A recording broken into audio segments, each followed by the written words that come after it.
Hello, আসসালামু আলাইকুম। আমি আজকে একটি গল্প বলবো। এই গল্পে থাকবে লড়াই, ব্যর্থতা, প্রত্যাখ্যান, আশা এবং শেষের বীরের মতো ঘুরে দাঁড়ানো।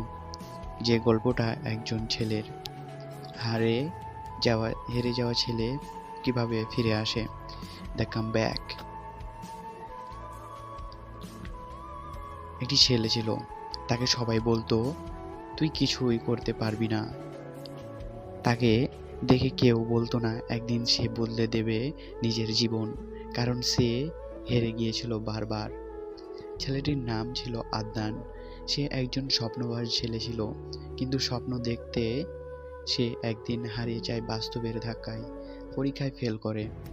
একটা চাকরির ইন্টারভিউতে তাকে শুনতে হয়েছিল, we are sorry, you are not good enough.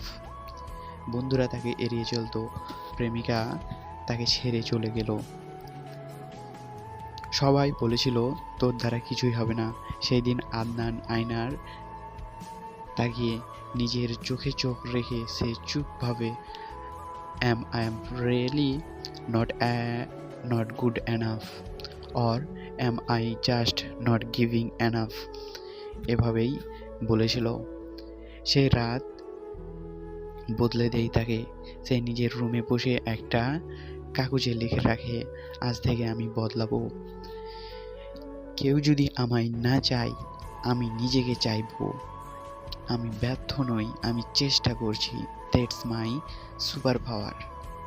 সেই রাত থেকে শুরু হলো নতুন লড়াই। সে মোবাইল রেখে বই ধরলো, নেটফ্লিক্স রেখে শুরু করলো লাইফ প্ল্যান। যখন সকালে ঘুমাচ্ছে সে জেগে আসে। যখন সবাই ফেসবুক লাইভ ফেসবুকে লাইভ দেখাচ্ছে, আদনান তখন লাইভ বানাচ্ছে। 6 মাস পর সে আবার ইন্টারভিউ দিল। এবার মুখে ছিল আত্মবিশ্বাস, চোখে আগুন। এক্সাম রেজাল্টের নাম্বার দেখে শিক্ষক বলল, তুই তো পুরাই বদলে গেছিস রে। চাকরিটাও পেলই। প্রেমিকা, সে ফিরে আসতে চাইল। আদনান শুধু বলল, you lift me when I was building myself, now I don't need permission to sign. বন্ধুরা, জীবনে সব সময় তোমাকে সুযোগ দেবে না। তোমাকে নিজের সুযোগ নিজেকেই বানাতে হবে। হ্যাঁ, তুমি কাঁদবে, একা কাঁদবে, অনেকেই চলে যাবে, কিন্তু মনে রাখো, loser wait for chance, winners create them. তোমার গল্পের এখনো লেখা হয়নি, তুমি এখনো শেষ হয়ে যাওনি।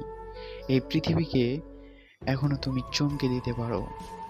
এই গল্পে তোমার নিজের মনের হয়, তাহলে একটা মনের কথা রেখো, তুমি পারো, শুধু শুরু করো।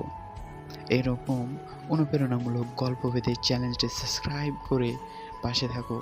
তোমার গল্প একদিন বলবো আমি সব।